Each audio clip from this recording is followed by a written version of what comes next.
Good morning, students. I welcome you all to the online session and I hope you all must be fit and fine and enjoying these video lectures, right? So let's start our today's topic. Today we are going to study about Economics, Chapter 2 from your sectors of the Indian economy. In this particular chapter, we had seen in our previous lecture certain concepts and certain topics. And so today, let's start out with some of the numericals which are based on this particular chapter. So let's take up one numerical, that is from your page number 37 from the NCERT textbook, question number 24, which has been stated over here on the slide. You will see the share of the GDP for two different years have been given. That is for 1950, for primary, secondary and tertiary sector has been stated, and similarly for 2011, the share of GDP in primary, secondary and tertiary sector has been stated over here. Okay. So here now we have to find out, to give you the question which is being given, calculate the share of sectors in GDP in 1950 and 2011. You will see how to now calculate the share of the three sectors in GDP. First, we'll find out the total GDP for the year 1950. That is, for 1950, like what was the total GDP contribution? So you see, in primary sector it has been given 80,000, in secondary it has been given 19,000, and in your tertiary sector it has been given 39,000. Next step, total it out. On adding, it is coming up 1,38,000. Right? Now, let us find the percentage of each of these sectors separately. So, for primary sector, you will take up the GDP, what is given? That is 80,000.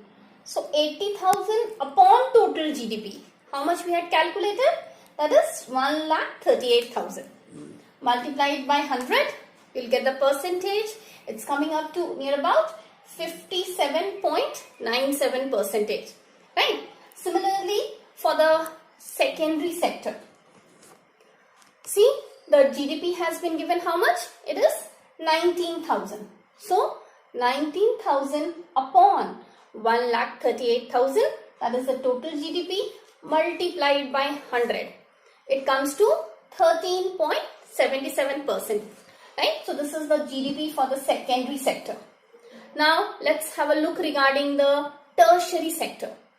The tertiary sector, the GDP will be 39,000. It's given, already given there. So, how to find out the percentage? 39,000 upon 1,38,000 into 100. Okay. So, how much it is giving? It's coming to be near about 28.26%. So, this is how you are going to calculate the GDP for the year 1950. Now, let us take up the next year. That is, it's given over here, the GDP for 2011 has been stated in the question. Again, total it out. That is, for the primary, secondary and the tertiary sector, it's 8,65,000, 13,70,000 as well as 30,10,000. Total it up, right?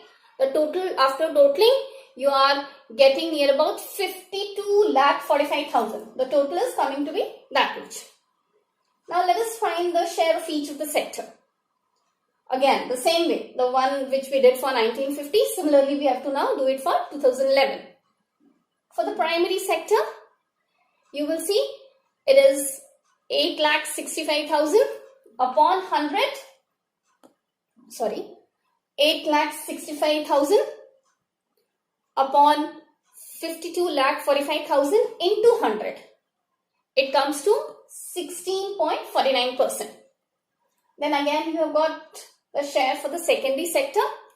Here again it is 13,70,000 upon 52,45,000. Multiply it by 100. That will give you the percentage 26.12%. Then again for the tertiary sector, You will see the share of the tertiary sector has been given as 30,10,000 upon 52,45,000 into 100. It comes to 57.39%. So these are the share of all these three sectors which has been given over there. So this is how the percentage for each of the sector has to be calculated. I hope it's very much clear. Okay. Now let us move on to the second question. That is, you have to show these data which has been given over here, which we have calculated in the form of a graph. So we'll plot the graph, plot the x-axis and the y-axis, and you will see you'll plot for the primary sector, then for the secondary sector, and then for the tertiary sector. You will label it out, percentage on one axis, and you will see the sectors on another axis. So this is how we are going to plot the graph. Now let us move on to the third question. Third question states that what conclusion can we draw from the graph? So whatever graph we have drawn, whatever percentage we have calculated, on the basis of that you have to give your conclusion. We can conclude that the share of primary sector, which was 57.97%, in which particular year? In 1950. What we can see, it has gone down. It has reduced to 16.49%. Whereas you will see the share of the tertiary sector, it has increased from 57.39%.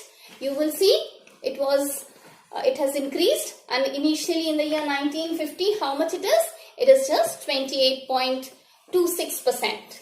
So what it indicates? It indicates that there has been an increasing importance of the tertiary sector in our economy day by day. And do you remember, if you could relate it to the topic, that is why tertiary sector is gaining importance. So this was what it is. Fine? Now, let us have a look regarding one more question. Come to question number 23, page number 37 from your NCERT textbook. These are the questions which are there at the back of your exercise. So let's take up that particular question. In this particular question, what you have to do? You have to present the data in the form of table. Okay. So you will see there it has been given. There are 15 lakh workers in the city. 11 lakh of them are there in the unorganized sector. Then the total income of the city has been given over there. That comes to, it's given 60,000 million. Apart from that, you will see out of that 60,000 million, 32,000 millions it's generated from your organized sector, and we have to present this data in the form of a graph. So now what we have to do here first we need to calculate the unorganized sector and the share of the income from the whatever is not being given over here. So have a look over there. Total workers, how much it is being given? It's given 15 lakh, right? In the unorganized sector, how much it is? It's 11 lakh. So the organized sector, that is 4 lakhs. Right? Now, do the second step. That is total income. How much it is? 60,000 million. Right? Total income from the organized sector has been given as 32,000 million. Okay. So, subtract both these and you will get the share of the total income from the unorganized sector. That is 28,000 million. Fine. So, this is how we get the data. Now, this data we have to present it, right, in the tabular form. Make a box. One side write organized, another unorganized, right, workers in one, the income in one. And we'll see organized sector, the workers are 4 lakhs. In the unorganized sector, the workers are 11 lakhs. And you will total it out. Total comes to 15 lakhs, which has already been given. Now move on to the next one, that is income. It has been given as 32,000 million for the organized sector. For unorganized sector, what we had calculated earlier, that was 28,000 million. Now total it out. How much it is coming? It is coming 60,000 million. So this is how you are going to plot it out. And in case if it comes for your bar diagram, you can present the same in the form of a bar diagram. Right? So this is how you will see you are going to find out the whatever is being asked in the question. Okay. One more type of numerical has been there in this particular chapter. That is in your page number 31. All of you, turn to page number 31. There, let's work these out. A box has been given over there. See, the same question is being plotted in this particular slide. The share of the primary, secondary and the tertiary sector has been given. Look into the first one. That is under the organized sector. It is given 1 million, right? Total has been given as 232 million. So what will be the share of the unorganized sector? Subtract it out. It comes to 231 million. Fine. Now come to the secondary sector. In the secondary sector, you will see the total has been given to be as 41 million. Right. Then the unorganized sector has been given as 74 million. Now we have to find out the total. So add it out, both the sectors. It's coming 115, right? So already that has been given over there. Then come to the third one. Third one has also been given over there. That is 40 million, 88 million and it's 172 millions, right? So it has already been given over there. What we have to find out? Total in terms of percentage, right? Total percentage of the organized sector. How you are going to do this? You will see the total of the organized sector, how much it is coming. It's already given there, 82. What is the total?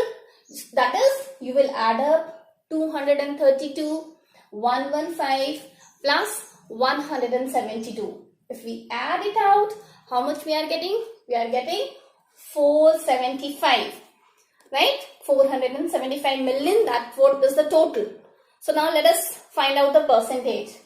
You will see for the organized sector, the percentage is 82 upon total, that is 475 multiplied by 100. If you solve out, you are going to get 17.3%, right? So this is how the total for the organized sector has to be calculated. Now let's find the total for the unorganized sector. For the unorganized sector, you total out first the three sectors. That is 231 plus 74 plus 88. And if I total it out, how much it is coming?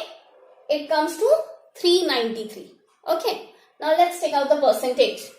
That is 393 upon 475 into 100. How much it comes? It comes to 82.7%. So this is how you are going to work out these numericals. Okay. And the same, if they ask you to plot in the form of a graph, you can do it out. Okay. So this was what was numericals based on these particular chapters. Apart from that, we also have certain abbreviations based on these topics. So let's have a look at that.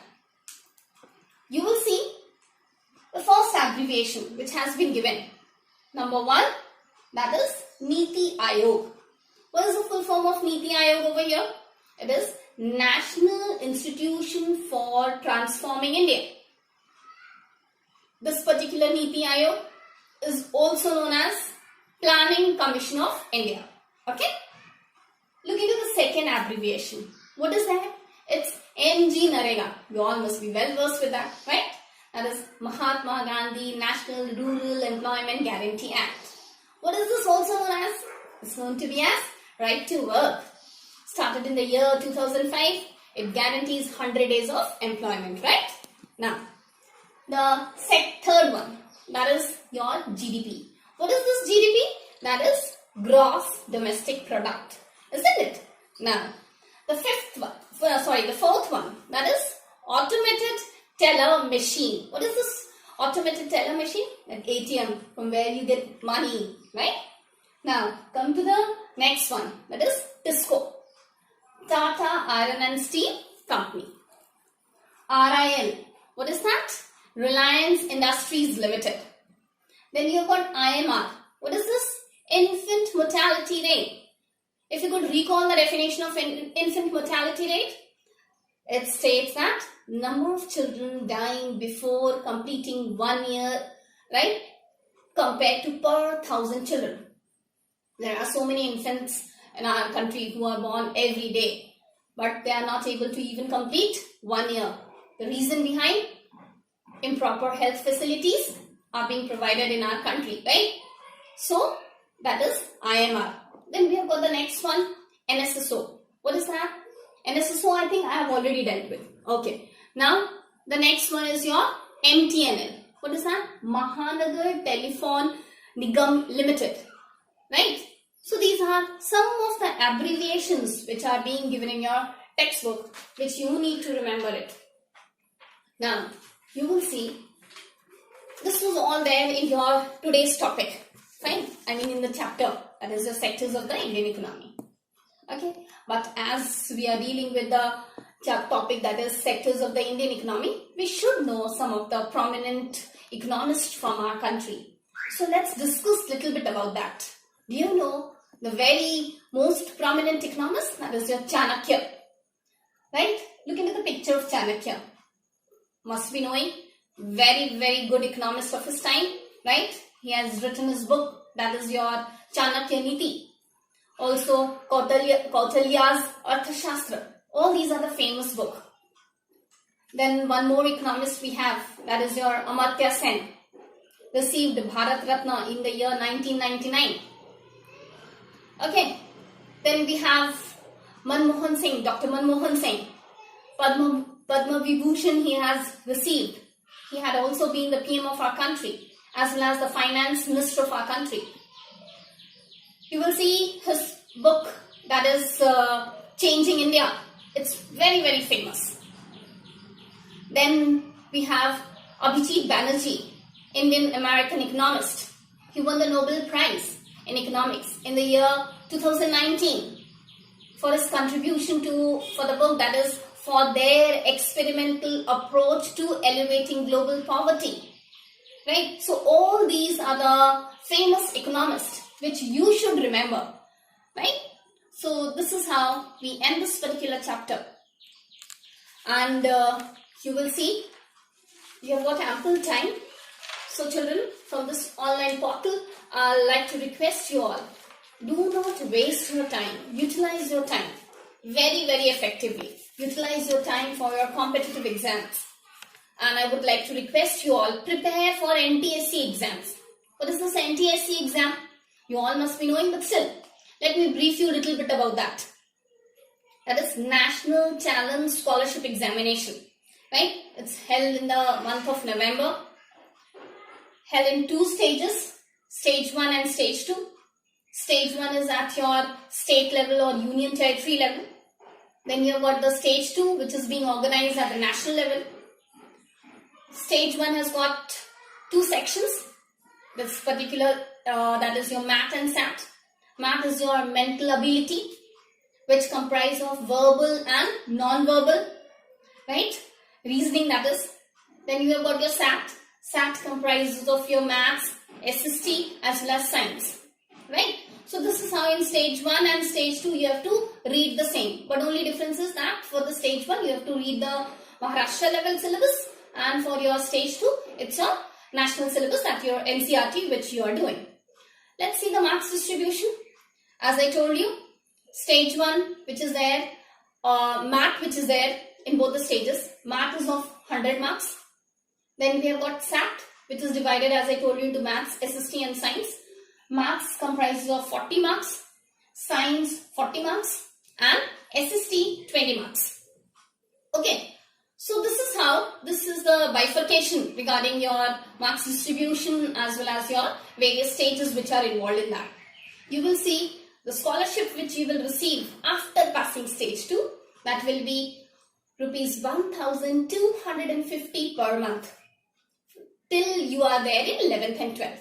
Once you pass out 11th and 12th, that is, it will be increased to 2,000 per month. That is for your UG and PG, undergraduates and postgraduates. And then later on, for the scholarship or research examination, it will be decided by the UGCSE, right? So this is there. Apart from that, you will see we have got very limited seats. Near about till year before the last, it was somewhat 1,000 seats. Now it has been increased to 2,000. You will also see that it's not the amount of scholarship which matter. It's the tag which you carry throughout your life. NTSC scholar. So utilize your time effectively. So I request you all, study. Make your parents, teachers and your school proud. Right? So that's all in today's section. Apart from that, you all know Stage 1 has been cleared by 2 students from our school. One is your Akshaya Sridhar. She got 10th rank throughout Maharashtra level. Right? Another was Shravani Kabra. Now, these two will be preparing for the 2nd level. So, get inspired from these guys, the children. Right? So, that's all in today's session. Goodbye. Take care. Stay safe. See you in the next session. Jai Hind.